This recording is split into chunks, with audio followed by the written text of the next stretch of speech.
자, 우리 요한복음 17장 우리 21절, 22절 한 번만 더 읽겠습니다. 시작.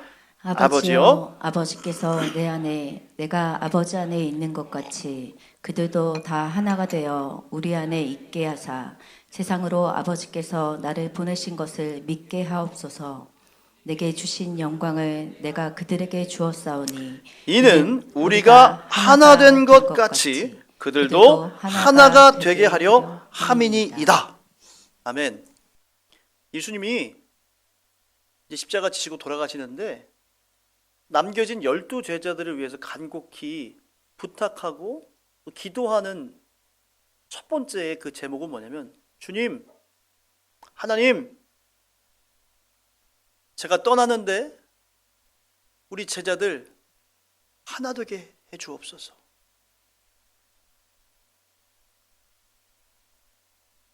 오늘 이 말씀을 예수님께서 기도하면서 하나의 모델을 제시하고 있는데, 그 하나 된 모델이 누구예요? 오늘 읽으셨는데 21절 보니까 아버지요, 하나님 부르시죠? 그 다음에 뭐라고요? 아버지께서 내 안에, 그러니까 예수님 안에 하나님이 들어와 계시다는 거죠.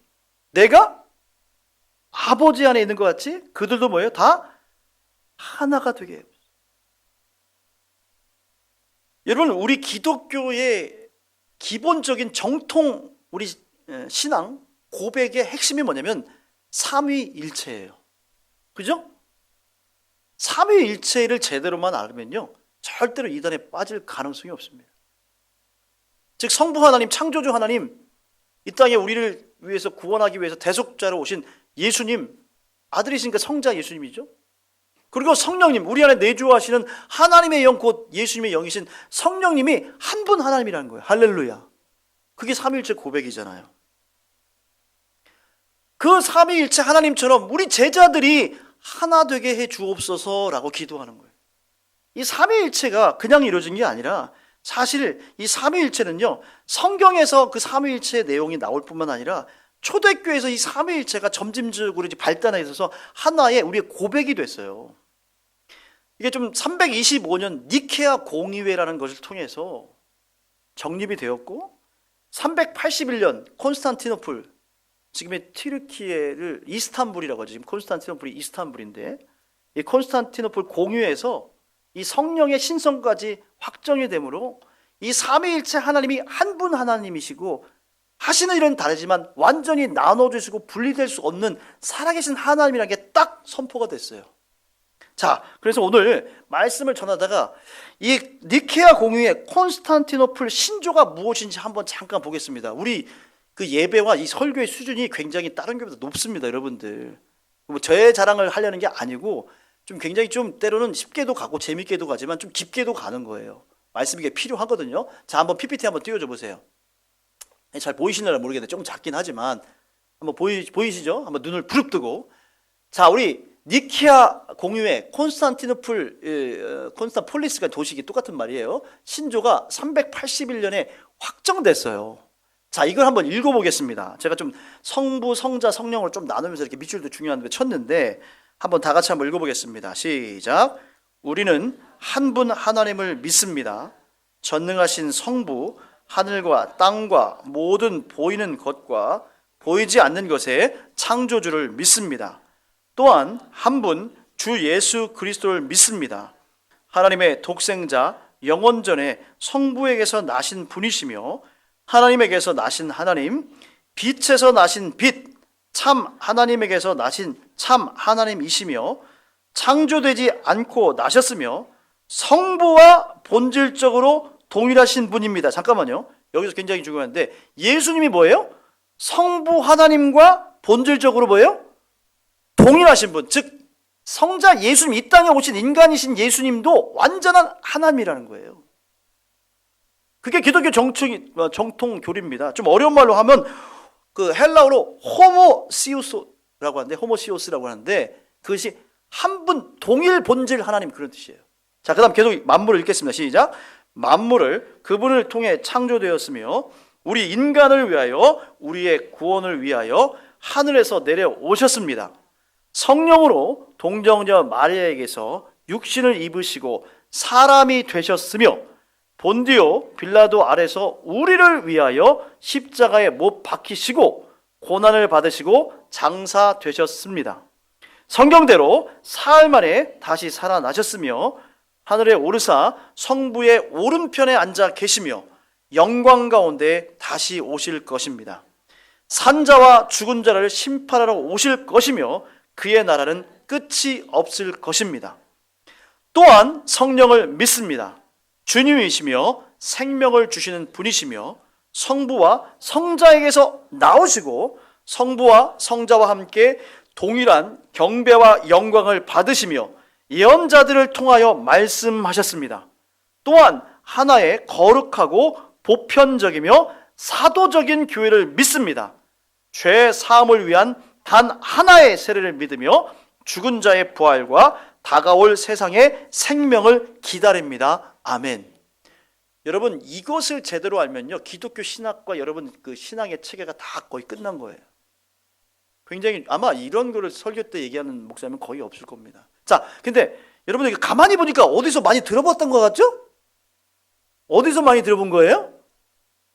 사도신경입니다. 그 사도신경이 여기에서 많이 영향을 받은 건데, 사실 사도신경은 초기에는요, 기독교 초기에는요, 세례문답, 즉 세례 줄 때, 초신자들이 세례 줄 때 이런 비슷한 내용을 가지고 교육을 한 것이 이게 니케아 공의회하고 콘스탄티노플 공의회를 통해서 이게 확정됨으로 어떤 신조, 크레도, 우리의 선포, 고백이 딱 된 겁니다.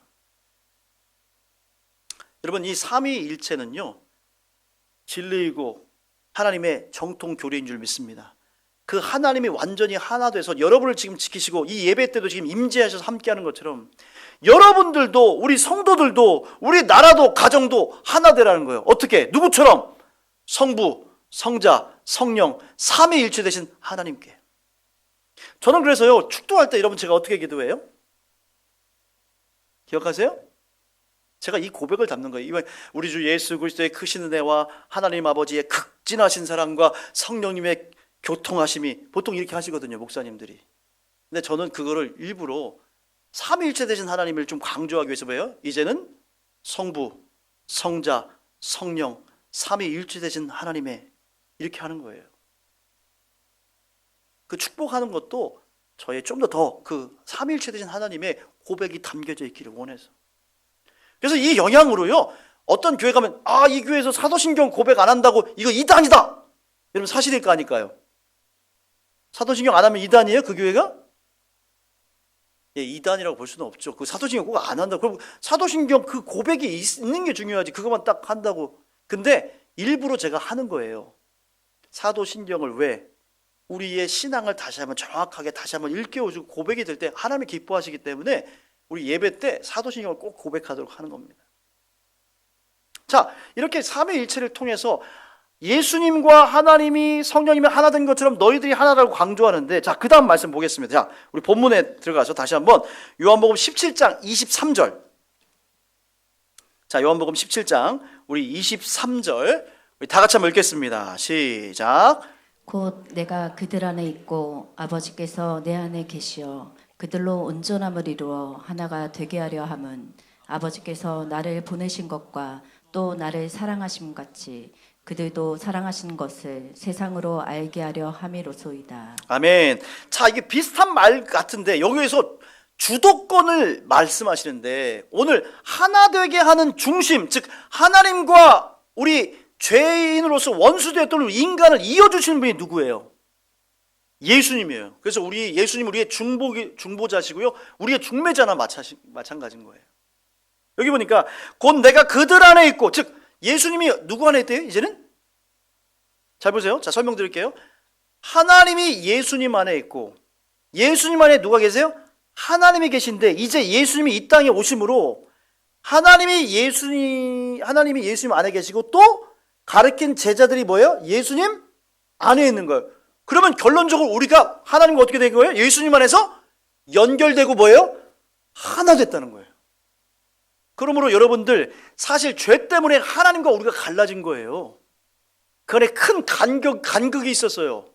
근데 예수님께서 대신 죽으심으로 십자가의 다리를 그 절벽과 절벽, 하나님의 절벽, 우리 인간의 절벽 사이에 큰 간격이 있었는데 예수님께서 십자가의 죽으심으로 그 십자가 다리를 놓으셔서 하나님과 우리 인간을 연결하신 줄 믿습니다.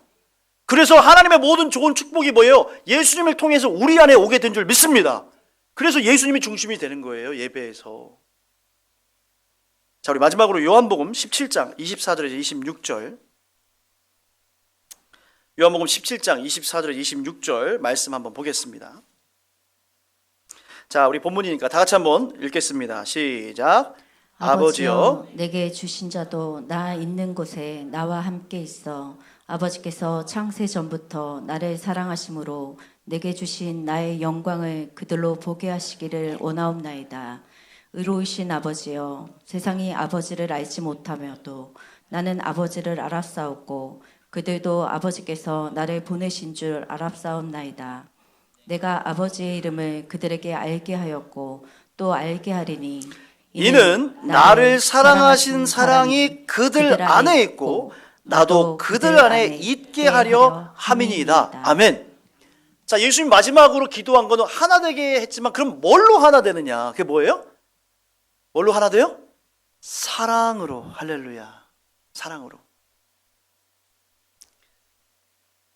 아버지 하나님의 사랑을 누구보다도 많이 알았던 예수님께서 그 하나님의 사랑을 우리 제자들에게, 성도들에게 연결해 주신 거죠. 요한일서 4장 15절 17절 말씀 보니까 하나님이 우리를 사랑하시는 사랑을 우리가 알고 믿었노니 하나님은 사랑이시라. 유명한 말씀 아니에요? 사랑 안에 거하는 자는 하나님 안에 거하고 하나님도 그의 안에 거하시느니라. 이로써 사랑이 우리에게 온전히 이루어진 것은 우리로 심판날에 담대함을 가지게 하려 함이니 주께서 그러하심과 같이 우리도 이 세상에서 그러하니라. 사랑하느니라. 이렇게. 여러분, 인생을 왜 삽니까? 여러분, 열심히 사시는 것 같은데 인생의 목적이 무엇이죠? 인생의 목적은요, 그 하나님의 사랑을 발견해서 우리가 사랑의 사람으로 사는 것인 줄 믿습니다. 저는 예수님을 만나고 나서요, 예수님 만나기 전에는 늘 우울했거든요. 우리 집은 왜 이래? 여러분 아시는 것처럼 제가 3살 때 아버님이 중풍으로 쓰러지셔서 38년간 아프셨고, 중학교 딱 올라가니까 내 신세가 비관이 되더라고요. 막 죽고 싶더라고요. 근데 그때 중학교 1학년 때 예수님이 저를 뜨겁게 만나주신 줄 믿습니다. 그 복음을 접하니까 어두웠던 내 인생에 찬란한 빛이 들어왔어요. 공부하기도 싫었는데 공부가 너무 재미있고, 우리 하나님의 말씀 듣는 게 너무 행복하고, 그래서 찬양하는 게 기쁘고 사랑을 나누는 게 기쁘고, 이제 하나님을 위해서 어떤 인생을 살아야 되지? 내 인생을 어떻게 하나님께 드려야 되지? 결단하면서 주의 종의 길을 왔어요. 목회 힘들다고 얘기합니다. 많은 분들이. 예, 힘들어요. 근데 저는 반대로 너무 행복해요. 정말이에요? 여러분들 안 믿으시네. 너무 행복한데. 저를 이렇게 주일날 보자마자 에휴, 목사님, 주여, 불쌍하다. 그렇게 보지 않기를 주님 축복합니다. 아, 행복하다니까요. 저 행복해요. 보세요. 어디 50 넘은 사람처럼 보여요, 제가? 얼마나 이렇게 행복하고 즐거운데. 예수 안에 참 기쁨과 평안이 있는 줄 믿습니다. 사랑하니까 행복하는 거예요. 저 여러분들 엄청 사랑해요. 모르죠? 알고 있어요. 한 분만 하네. 여러분을 엄청 사랑합니다, 제가. 정말로. 우리 교회 여러분들 놀라운 부흥과 승리 어디서부터 올까요? 그것은 바로 서로 하나 되고 서로 사랑할 때 그 부흥이 오는 줄 믿습니다. 저는 이번에 장로님을 세우고 우리 권사님들 임직들을 세우면서 우리 교회에 시기와 경쟁, 질투가 아니라 축복과 겸손, 배우려는 자세와 인정이 있기를 주의 이름으로 축복합니다. 에이, 나보다 못한 것 같은데 저 사람이 장로 됐어요? 에이, 많아요, 은근히. 저 권사, 나보다 주여. 여러분, 진심으로 축복해주고 사랑해줄 주를 축복합니다. 이런 아름다운 놀라운 이야기가 이 전북에 금산교회라는 데가 있어요. 이 금산 여기 말고 이 전북에 이 금산이라는 지역이 있는데 그 금산교회가 있는데 바로 조덕삼 장로님, 이자익 목사님의 위대한 이 사랑과 하나 된 걸 우리 통해 볼 수가 있습니다. 자, PPT 한번 넘겨줘 보실까요? 자, 이게 사실은 뭐처럼 생겼어요? 옛날 한옥인데 이게 그대로 보존 유지가 됐는데 이게 한국 기독교가 136년 정도 가운데 유일하게 보존되어 있는 이 기역자 교회, 뭐 널다리 교회라고 뭐 이렇게 하더라고요. 그래서 옛날엔 남녀가 여러분들이 함께 어떻게 옆에 앉아? 그래서 목사님을 중심으로 기역자, 니은자처럼 생겨가지고 가운데 딱 있고 이쪽은 뭐예요? 남자. 이쪽은 서로 남자 여자를 쳐다볼 수 있어 없어요? 없어. 그래서 이쪽 보면 여자고 이쪽 보면 남자야. 중간에 이렇게 시옷자처럼 딱 돼가지고. 그게 보존된 교회가 이 금산교회인데 사실 이 교회에 유명한 것보다 그 교회에 정말로 유명한 이 조덕삼 장로님, 이자익 목사님 때문에 더 유명하단 말이에요. 이 금산교회 시작은 이게 전북 김제 모악산 남쪽에 이게 위치해 있는데 1905년에 이 데이트 선교사라는 분이 이 선교사님 미국 장로교에서 파송된 선교사님이 이 교회를 개척했어요. 전주와 정읍, 김제를 연결하는 교통의 요충지라서 이 교회를 세워서 목회를 하는데 그때 아주 독특한 두 분을 만나게 됩니다. 첫 번째 만남은 이 조덕삼 장로님이라는 분인데 이분은 이 조덕삼 장로님 누구냐면 부자였어요. 그 할아버지, 아버지 때부터 부자였는데 이 개성에서 굉장히 큰, 그 다음 넘겨주시면 돼요. 조덕삼 장로님. 이 할아버지 때부터 아주 개성 유명한 인삼의 상인이어서 이 거부가 돼서 중국에도 막 이렇게 막 보따리상 하고 수출하고 막 이러면서 그 당시에도 돈을 어마하게 벌었어요. 그래서 그 아들한테 이 많은 재산을 물려주고 이 전북 그 김제에 있는 그 금산 쪽에 내려가 가지고 거기에 보니까 그 당시에 이름이 금산이라고 한 것처럼 산에 금이 많이 났대요. 요즘 금이 얼마나 비쌉니까? 한 돈에 막 뭐 60만 원 막 그렇게 하잖아요. 그러니까 그 개성 인삼을 판매해서도 돈을 많이 벌기도 했는데 또 금산에는 금까지 채굴하고 하면서 굉장히 거부가 돼서 이 아들, 그 손주인 이 조덕삼 장로님은 태어나면서부터 일제시대인데도 굉장히 거부였다고 그래요. 그러면서 이분이 그 거부였는데 그래서 말들이 그 당시에는 막 이제 파발마하고 막 이렇게 해서 말들이 중간중간에 이게 여행을 하고 뭐 전보도 하고 편지 역할도 대신하니까 그 말을 모르는 사람들 여행객들이 주로 주막이 함께 있고 마방이라는 게 있어요. 마방. 말맞자 아닙니까? 그래서 말들이 쉬는 곳을 다 이게 소유하고 있었다는 거예요. 그러면서 이 데이트 선교사님을 만난 거예요. 근데 이분을 며칠 보고 또 계속 보면서 이분이 열심히 서양에서 온 소위 말하는 코쟁이고 눈이 그냥 초록색인 이분이 열심히 선교하는 거 보고 똑똑한 거 보고 감동을 받았어요. 그래서 그분이 이 조덕삼 장모님이 이 선교사님한테 이렇게 고백을 했대요. 선교사님, 저는 선교사님을 오랫동안 지켜보았는데 왠지 마음이 쏠립니다. 그렇게 살기 좋은 나라를, 미국이죠? 살기 좋은 나라를 포기하고 이 가난한 조선 땅에 왜 오셨습니까? 이렇게 물었대요. 데이트 선교는 이렇게 대답했다고 합니다. 우리가 이렇게 만나게 된 것은 하나님이 당신을 특별히 사랑하기 때문입니다. 라고 얘기했죠. 이 조덕삼, 유교에 많이 쩌들어 있고 부자였던 이 조덕삼 장로님, 그때는 장로님이 아니었죠. 이분이 감명을 받아서 그러면 제가 집이 있고 땅이 있는데 교회를 위해서 제가 헌신하면 어떻겠습니까? 하고서 세례받고 할렐루야. 그 교회가 된 줄 믿습니다. 그게 이제 금산교회의 시초예요. 근데 재밌는 게 있는데 이 조덕삼이라는 분이 이렇게 만나는데 그 또 다른 한 사람은 이 데이트 선교사가 만나는데 이자익 목사님이에요. 그때는 목사님이 아니죠. 근데 재밌는 것은 이 이자익 목사는 그때 당시에는 이 조덕삼이란 그 분의 누구냐면 하인 노예였어요. 노예. 즉 말들을 관리하고 말 염을 갖다 주고 주막을 관리하고 뭐 이런 역할을 하는 거의 노예고 종이었어요. 근데 그렇게 조덕삼 장로님이 헌신해서 세운 교회를 함께 출석하게 된 거예요. 그러면서 교회가 부흥됐는데 이제 한 50명 정도가 모였나 봐요. 그래서 거기서도 장로를 좀 뽑아야겠다. 장로를 뽑게 됐는데 추천을 받아서 이제 선교를 하게 됐는데 추천이 두 사람이 나왔어요. 누가 나왔어요? 조덕삼이란 이 부자 똑똑한 분하고 노예 출신 이 이자익이 같이 나온 거예요. 투표를 했어요. 누가 됐을까요? 어떻게 알았어요? 누가 봐도 그 주인이고 돈도 많고 한 이 조덕삼이라는 이 장로님이 이 장로가 돼야 되는데 이분은 떨어지고 누가 된 거예요? 종이고 노인 이자익이 된 거예요. 그러고 나니까 교인들이 좌불안석에 난리가 나서 큰일 났네. 이거 어떻게 해야 돼?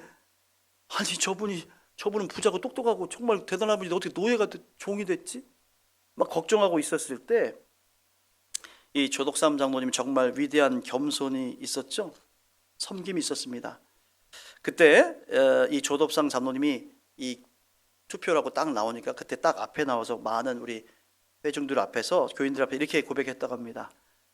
나는 하나님의 뜻을 겸허히 받아들여 이자익 장로를 잘 받들고 교회를 더욱더 잘 섬기겠습니다. 불안하고 초조했던 모든 교회들이 이 고백을 딱 듣고 너무 감동이 되고 너무 기뻐서 딱 대환영을 하고 우리 조덕삼 장로님에게 박수갈채를 다 보냈대요. 그리고 그 다음 해에 이 조덕삼 이분도 뭐가 됐어요? 장로님이 됐어요. 근데 그 스토리는 여기서 끝나는 게 아니라 더 놀라운 일이 있는데 이 조덕삼이라는 분이 부유하고 이 이자익이라는 분이 똑똑하고 공부를 너무 잘하니까 사실은 그 남해에 아주 가난한 그런 섬마을에 살던 그분이었는데 똑똑하게 하나님 만나서 정말 성령 충만하게 모든 걸 잘하니까 아 장로님이 된다면 이분을 목회자로 키워야겠다라고 생각하고 자신의 돈을 다 대주고 장학금을 내서 이분을 평양신학교에 보냅니다. 그래서 목사님이 되게 했는데 어디로 청빙했어? 자기 교회로 다시 금산교회로 청빙을 해서 금산교회 뭐가 됐어요? 담임 목사님이 돼. 부목사님이 아니고 담임 목사님이 됐어. 그럼 자기는 뭐예요? 장로. 그러면 노예 담임 목사님을 이렇게 담임 목사님이 하는 거예요. 여러분 그걸 통해서 이 교회가 엄청나게 부흥되고 정말 조덕삼 장로님이 존경을 받게 된 거예요. 놀라운 것은 이 이자익 목사님이 신학을 마치고 그 담임 목사님이 돼서 나중에 대한예수교 장로회 제13대 총회장으로 당선되는데 장로교 대표죠.